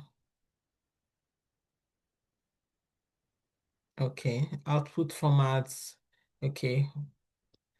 Mm, okay. Let's scroll up a little bit. I just want to read a little bit what he has written. Let's see. Okay, no. Why this works is giving you some explanations. Keep going, keep going, keep going, keep going. Markdown formats. Okay. Yeah, stop, please. It says, row, you are a Google. Is this the first one or the second one? I'm thinking I'm missing something. You are a Meta. Okay, version 4. Your goal is to intake a simple or vague user request and transform it to highly elaborate structures optimized prompts that the user can paste into a large language to get perfect results. Is this the first? I think you scrolled a little bit fast. Can you? Yes, can you scroll down just I'm looking for the second one he created. Yes, after that one. Yes, yes, just slow down a little bit as you navigate, navigate the platform. Let's keep scrolling. Just you are, yes, that's the one I want. You are the Omni Prompt Architect, the world's most advanced prompt engineering system. You are an expert in LLM architecture, combining the principles of Google Prompt Engineering Guide, Anthropic XML delimited framework, OpenAI reasoning strategy, forcing the chain of thoughts before answering. Keep scrolling. Um, please, can you keep scrolling? Yes, your goal is giving a user's vague or simple request. You must output a perfectly engineered prompt that they can use. The prompt you create must be production ready, meaning it includes robust constraints, examples, and structured reasoning. Before generating the final prompt, you must slightly evaluate so the user's intent. What is true? Okay, perfect. Can you now copy this particular one? The one that has you at the Omni Prompt Architect. Scroll up a little bit and I'll show you where the copy is. Let's just be sure. Yes, can you see the copy button? Stop. Yes. This? Yes, that one. Okay. I Yes. should paste it here. Yeah. Yes, paste it there. Okay. Yeah. That's where it should be. Okay. Okay. It's thinking. So can you ask it to create a So where? a prompt? Here. Yes. So create a prompt that can respond to emails.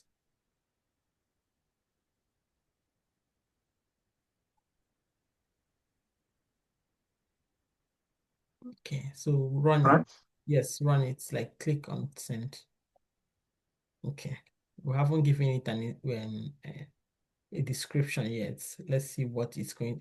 We are just testing it. We are just checking if it's going to help us to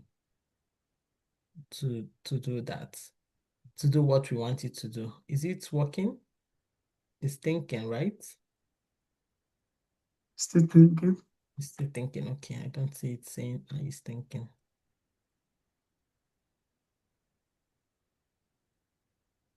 Think is done. It's okay. Say got it. Let me see. Let me see.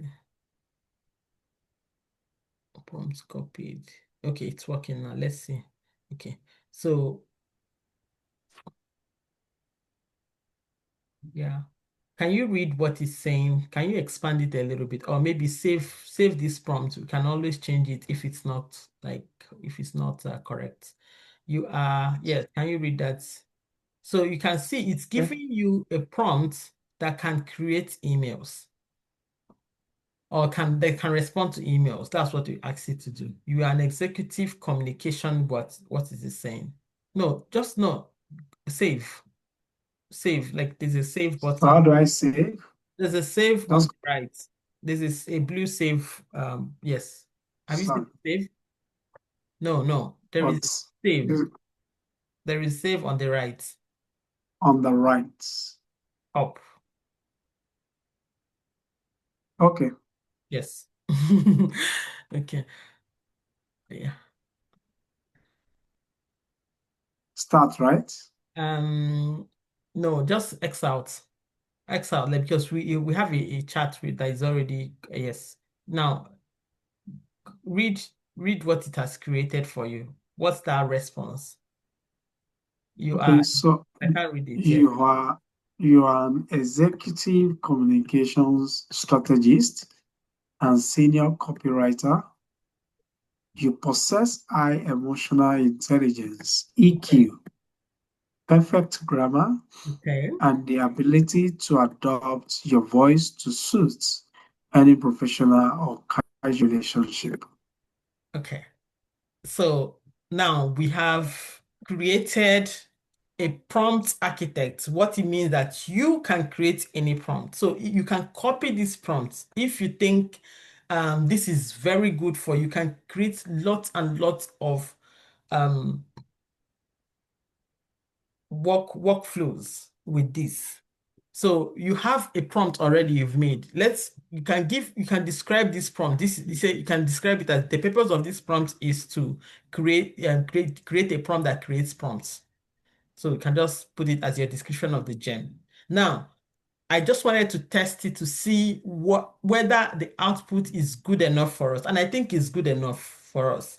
So you have just said you should be able to respond to an email. So if you take any of your emails, do you have any email close by? Take any of your emails and first let's copy these prompts that you have now and create another gem and put it as email response prompts. Email reply prompt, email reply architect, whatever. You can name it anything. You can copy the one that you just created. Yes. I've copied this. Okay. Go and create So another I should gem. create another gems, right? Yes. You can create another gem. Yes. And call Okay. this one email reply pro. Let's call it email reply pro because it's supposed to reply emails. So if you have an email, um, yes, put it as your instruction. That's the behavior. Okay. Awesome. Save it. Okay. Now you can copy it and let's see if you can X out or yeah. Or start a new chat, however you want it. So copy any of your emails and just send it. It should give you a perfect response. Copy any email that you want to respond to if you have any Okay. email close by.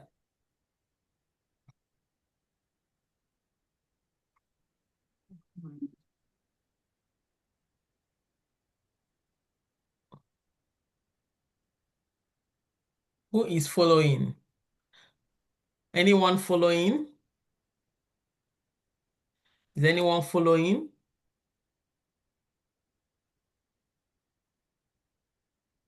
You're following, David. Awesome. Awesome. Okay, so respond to the email and I'll show you. We'll go back again to the workflow. I'll show you my workflow. I'll show you what I have created to show you what is possible with just what you have done. Yeah. I mean, uh,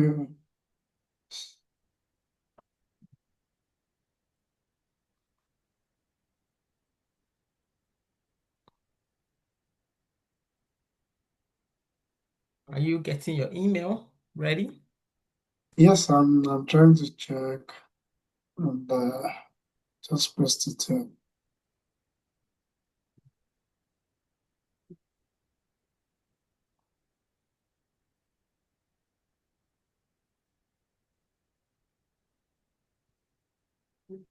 Coming, almost there.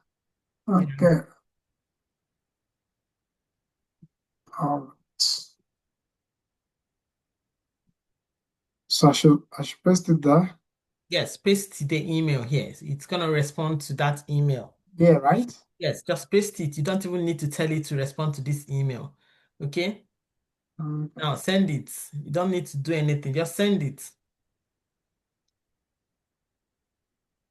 So the thing is, it's going to respond to this email, right? So let's see. It's thinking. Going to respond to the email. And you don't have to use thinking, really. It doesn't have to think that much because it's just an email response. It's not a complex task that it's supposed to work on, right? It's not supposed to work on this. Yeah, I think it's done. It's done. Okay, scroll down. Let's see. Okay, showing thinking. So keep going down.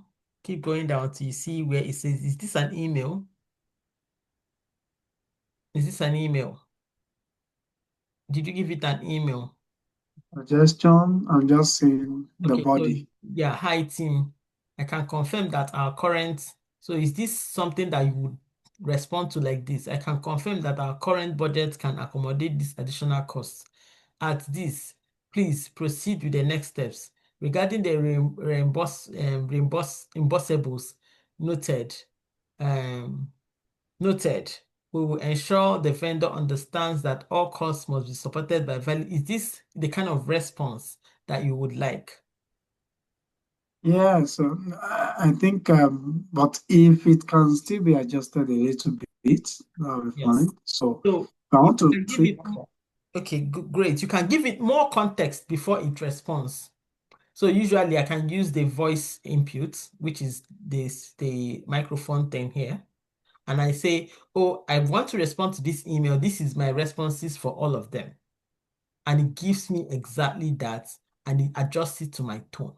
And that is how I have built intelligent workflows. And I'll show you some of the intelligent workflows that I have built and how I have built those. This is the exact system I use. Okay, so now, can you stop sharing? Let me share. all right. Thank you. How do you what do you think about this? What do you think about this process, John? Tell me. Yeah, so it was fine. It was an excellent process. But then I think maybe being the first time that I'll be doing this, I will need to probably go over it again to really understand better on it. But I think it's fine. Yes. So there are more practice exercises you can do in the workbook that will help you. So I'm using Gemini. I use Gemini Gem. This is a social media commenter. So we want to like improve our social media awareness. So most times you don't have the brain space to comment on all the social media things you would love to comment on, right? So you can just come here and put the right, just add the post in the chat, and then it gives you the comments, and then you go copy it and paste it in the comments. So there are other gems. This is the prompt architect I designed. Report writer, this is for somebody else. Email writer, social media pro writer, and here my GPT writers. These are a little bit complex. This is a cost explainer. This is a business model GPT, our sales team, we can a social media assistant as well, video agent prompt, Instagram Reels ad, email reply pro, just like what you have now. So but I designed this one very long ago and will not have the same thing. VO3 prompts, I designed this one for my team. So my CEO said he needed um a custom you didn't needed something that will help her always to help her run the staff meeting. So we have run several staff meetings, so I use them as examples to do this. Google Upper Architects, Crisp AI Sales Agents, AI Agent System Prompt. This is for system prompts, speaker notes generators, and all. There are many of them I have written. Some of them, because there are many, some of them are not like included here, but I can find them when I go to um, explore GPTs, and I go to my GPTs. I think there's a place that has my GPTs here somewhere. Let me see. It's hiding here. Yeah, my GPTs will be here. So I have a whole lot of them, image prompt architects, demo scripts, like all these ones. This is how you do it. You can create anything for yourself, transcript to Markdown, course builder, note to presentation, like different things, course material architects and all that. Like you can create any workflow that you can think about using this prompt.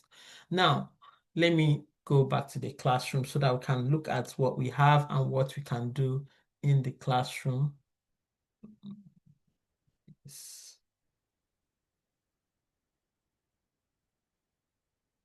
Oh, no, sorry.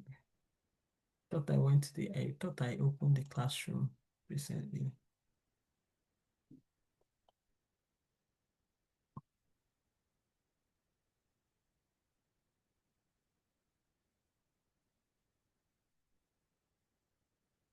So think about your workflow.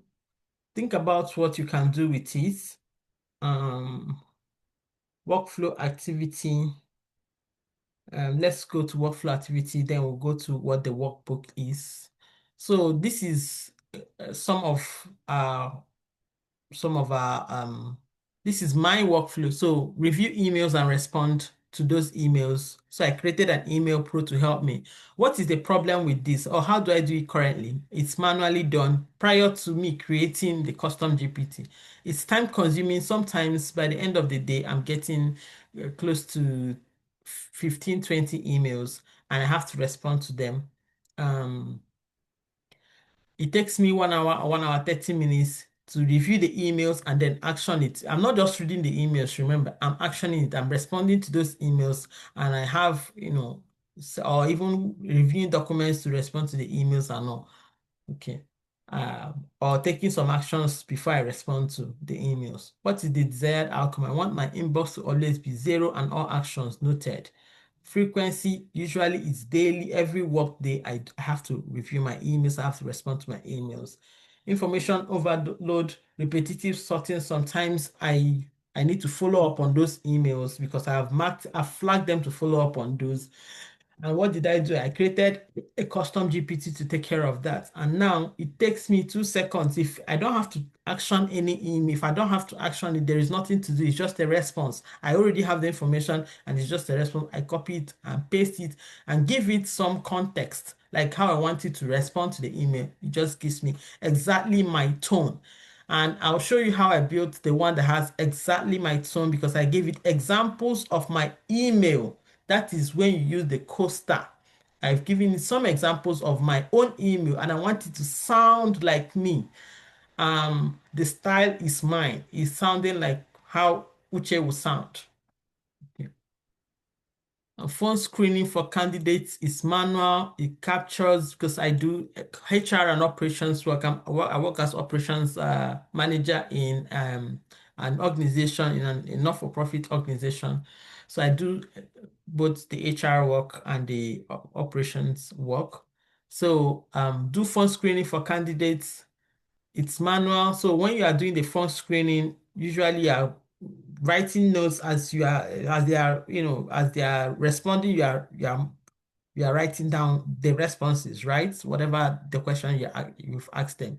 So it takes me about 30 minutes, complete an accurate candidate summary, summarize it. It's occasional. I don't do it every day, but whenever there is an opportunity to hire, um, somebody, I have to do it. Manual note taking, I use GPT to record and transcribe it.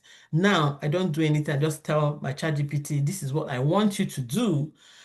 Record this, record what we are, our conversation, transcribe it because I have to send it to the hiring managers, transcribe it in the third person pronoun. That is, you are saying what that person said, as if it's me that is responding to them. Like, she said this, she said this person said this. So in that kind of tone, and it does that for me. So within, usually it could take me like 30 minutes to 45 minutes to do that.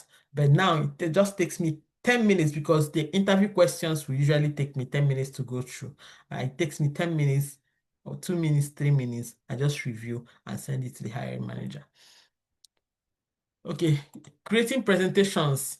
I do create presentations for these boot camps. It takes me a while. What do I use? I use custom GPT and Gamma. Gamma is what you have seen, and Gamma can create you these presentations as well. But I use custom GPT, but I know what to say. So I first of all ground the information. I use all the documents I want, and I say I want this to flow logically, and it just does that.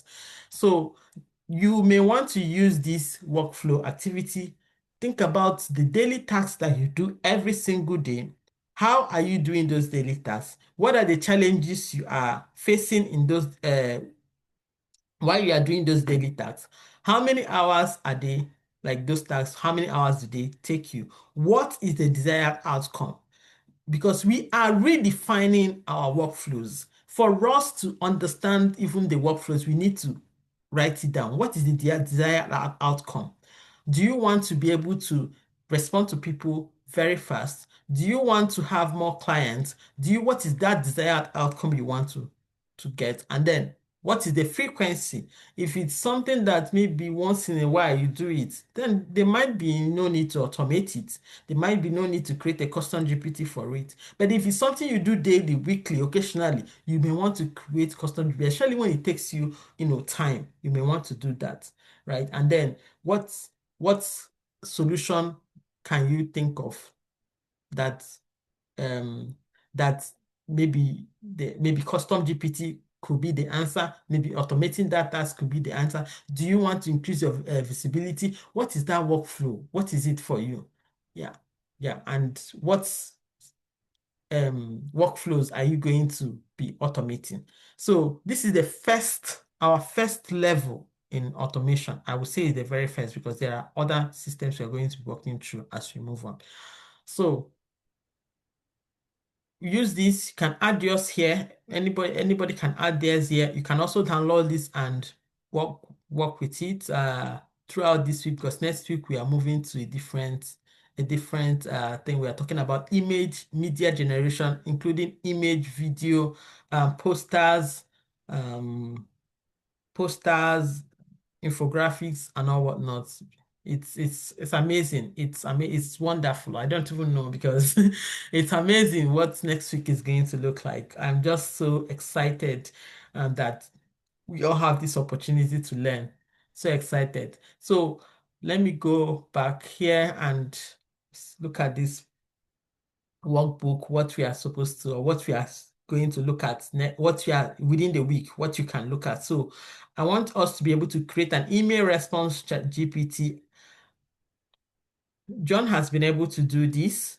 I would like every other person to also go ahead and do this. A markdown template, the step by, this is just step-by-step process. You can just follow these prompts. You can create, if you don't have 4 emails, you can have only 2 emails, 3 emails, use whatever you have. You may also not decide to choose this. You may choose something that is relevant to you. Let's say you don't usually get a lot of emails, but you read a lot. You can say, oh, I want to be able to, read my books better. I want to be able to study better. You can just use any workflow you want, but something like this, go through this and use this, copy this markdown formatting and use it. This is now the co-star that has this template. So I have created a prompt for your LinkedIn content style custom GPT. You might not use any LinkedIn. You might not use your own if you don't have a LinkedIn profile already. If you do have, use yours. If you like how you talk and you want, if you admire somebody else, you can use another person's own to do this as well. So these are some of just two of it, but I mean, you can, it's endless, whatever you can create with this. So I will keep referring back to these workflows as well, because these are activities that we do and we want to automate it. We want to make sure that AI is helping us to get to where we want to get to. Okay, thank you, everyone. I would, I think, what else? Monetization. Oh, RAG, we have a lot to cover. This is 3 already. We might review RAG and then talk about monetization before we get into next steps. This is 9. Give me your 6 minutes. Let's talk about RAG. I did mention about RAG. So RAG is retriever augmented generation. So what does it mean? Is to retrieve documents that are relevant to you. So sometimes ChatGPT will hallucinate, it will give you something that is not relevant to what you want. How do you make sure that whatever it's giving to you is what you actually want it to give you? Let's say you are writing a book, you have, or you're even doing a research, but you want the research is from some materials that you do have, some resources that you do have already. How do you get those information? How do you make the AI to get those information? It's called retriever augmented generation. And do this using various formats. But you can do this easily with ChatGPT, where you have ChatGPT projects and or even ChatGPT can do it. Google Studio can also do it. But I'll show you how ChatGPT can do it. I don't know if you have ChatGPT projects here. So create a new project here and you can name your project. Let's name it research. Let me just name it research, create projects. Somebody should go to check if you have projects. If you don't have projects, that's fine. I'm just giving you an example. You can add the files that you want ChatGPT to use. You can upload your documents here, whatever those documents are, upload it right here. And now ask it the questions you want to ask it, you'll be able to pull it. Now, how is this very helpful? It reduces hallucination. It helps ChatGPT to give you exactly the information, or let me not say ChatGPT, help any AI model to give you the exact information that you want from it. Let's assume again that you have finished, you are looking for an information from this presentation that we've gone through, and I've uploaded the transcript. You can go and rag it. As the transcript, what I said at what point, it will just give you that information. Let's assume you have documents at work. at work, I did use this I have all our policies in one location, and I uploaded it. And if staff ask me questions, I just type, this is the question that the person asked me. What can I do? It just generates the response for me, and I just copy it and send it to the staff. So you can rank documents that you do have, your company documents, your research documents. You want to ask it questions, and it gives you just that response. This one is not from the trained data that ChatGPT has, or the trained data that the model has, or even from the web that you don't even know what if the source is accurate or not, or if it's a legit source that is drawing that information from. So this is very helpful. Any questions on RAG? Any questions on RAG? No questions. And anybody can use this. Anybody can use RAG. Questions? Question. Yes. Okay, so on this RAG, so the project, does it work like Notebook LM? So Notebook LM is way better than the RAG. So the RAG you would use, I found it very helpful when I have very small maybe knowledge base that I'm using. So this is my own document. This is not Notebook LM, where does a whole lot of has a whole lot of different features. So I found this helpful while working on my business. Have a knowledge base I want to extract information from, create an agent. Like at work, when I have policies, I will always need to refer back to, I don't want to have to go and be searching through the documents to get information. I have all that information in one place, and I ask the agent the question, and is able to give me the response. Notebook LM is a great resource. Maybe it does a little bit of RAG, but of course, the materials you give it it has way more features, I would say. You can also give it your own company materials to analyze, right? But it doesn't have a source where it's being kept. And that's kind of the difference. It doesn't have a place where it stores that data. RAG stores the data and uses your request to retrieve it. And because it has a little bit of context, it's a little bit different. Okay. So why grounded responses, up-to-date information? Because it has it's using your own information, specialized knowledge. You can have citations and verification. It's not exactly the same. Notebook LM is not exactly the same. So under monetization, so you can do AI consulting. So consulting for organizations. You can build RAG systems and implementation for organizations, because most organizations don't know how to do this. I was able to do this because I have this knowledge. I have a couple of agents I have built for my organization because I have this knowledge. I can build it. Okay. Build niche RAG solutions. And when I mentioned ChatGPT, this is just what is just anybody can use. There are very complex RAG systems that people also utilize, I would say. Okay. You can create and sell prompts, packs. So prompt templates, we have a couple of those. We are not selling them because I mean initially people were like, oh, this prompt, I'm like, what does prompt really even do? Like you have the prompt, so what? Like you have the prompt. What if it's not relevant to you? Because I find some of the prompts not very relevant to me, not something I will just use. So, but people initially were selling these prompts to make money. And now image and video creation, you can of course use YouTube video, faceless video niches, Bible stories, African stories, Aboriginal stories, uh, story, history, criminal cases. There are different things people now use on social media to make money. Uh, Facebook and YouTube, video creations and image creations and all that. Of course, you can also do corporate training and teaching corporate organizations about AI.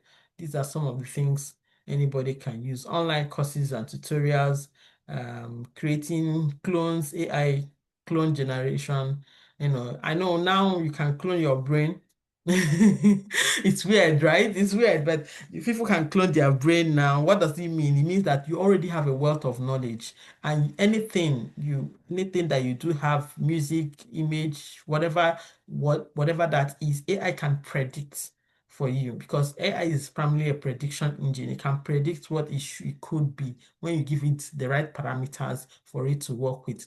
It may not really be very accurate, but it's just a prediction engine, and it can play out like that. So people who are dying, I've heard somebody who was dying of cancer, and but I think I don't remember the industry the person was in, but she was able to clone herself, her journey, the process, and when she died, you could go back to her and ask her questions. It's her voice that you will hear. It's her, if she writes to you like writing, it's her writing because you have just like what we've done here now. If I train the AI with some examples of my email, it's gonna speak like me.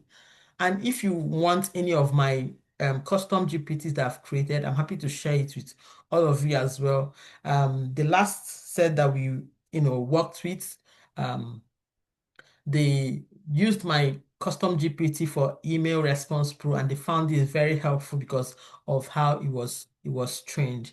I told it what it should do, and it was very helpful. It sounded very kind, professional, and all that. So happy to send and share all that information with any of you that want it. But I would like you to create your own as well. I want it to sound like you. I want it to start being like you, creating those amazing workflows. Thank you, everyone. Thank you for your time.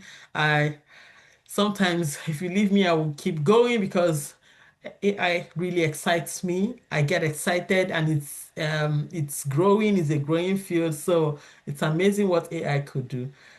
Let me stop sharing so I can hear from you what your thoughts are about what we have learned today, and if you look forward to going to the classroom and exploring what you have on the worksheets for the week. Will you convene next week?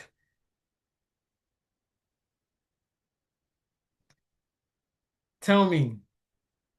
Now it's your turn. Well, it kind of feels like it's gradually getting more technical, in our approach, but at the same time, I know it's a building block approach to it. Gradually, after the foundation is laid, one will be able to build upon, upon that.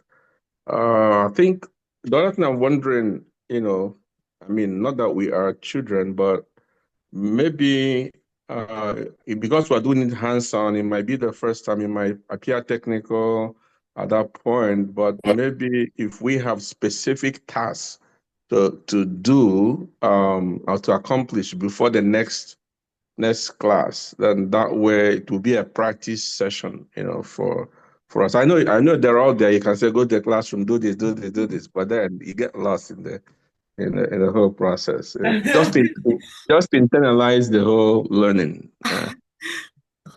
Yeah, so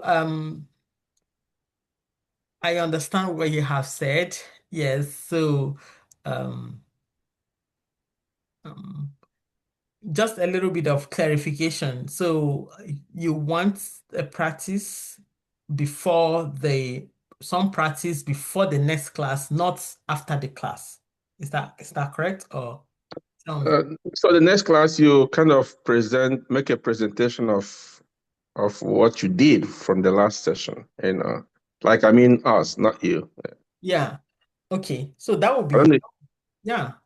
Yes, I'm all for it. We can look at it in the next class. Yes, I'm all for it. So w let me know. I'm happy to respond. Chat me up on WhatsApp. Um, Also, you can respond in the classroom so that everybody, like, be able to contribute. Like, you can respond in the classroom if you run into any challenges. Next class, yes, we can start from reviewing what people have done. If you're able to create workflows, that would be very helpful. Like, how many workflows have you been able to create and all that? Yes, I'm all for it. Thank you, Father, for sharing that. Yes, we can do that before we dive into what we have for next week. But next week is amazing. Like, I am so blown away with what's coming next week. So blown away.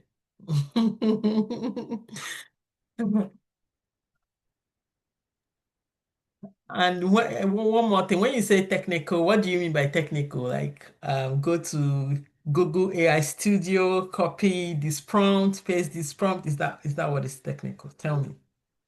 Like I was also thinking like maybe because I haven't gotten there yet, but I was thinking, okay, if I'm creating automating my emails, Mhm. would that be accurate to everybody who is writing me, a work? Would that give the right answers and create the right impressions and solutions that they are looking for?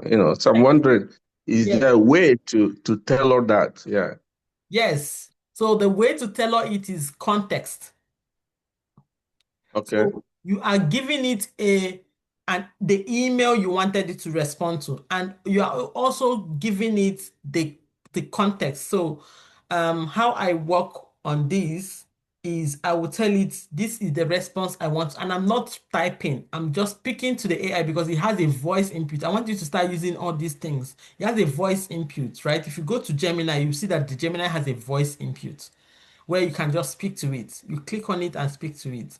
You say, respond to this email, A, this, B, this, C, this. This is what you respond. You give it the email, it just gives you the exact response. This has saved me so much time. Okay. Yes, try it and let's know. And try it and let's know what you get. Okay. Yeah, awesome. Thank you. Um, well, if we don't have any other thing, I'll let you I I do. okay.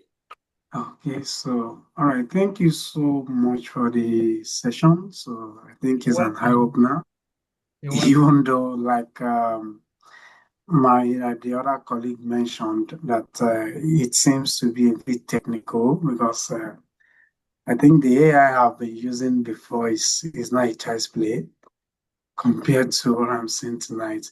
Yes, it's technical, yeah, especially because for instance now we built the prompt for auto reply to an email, and I was thinking if I had to do that on my own without the links, we did copy and paste of some of the links you pasted.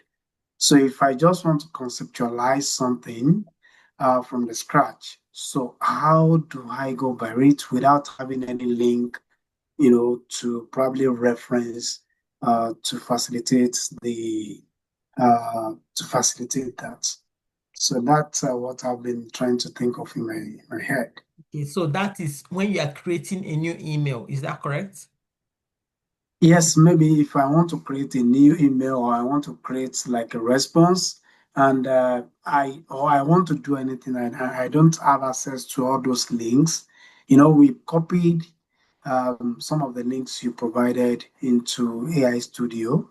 So I'm just thinking if I wanted to do something of such and there's no any link for me to reference, I just want to conceptualize it and make it something I can start using.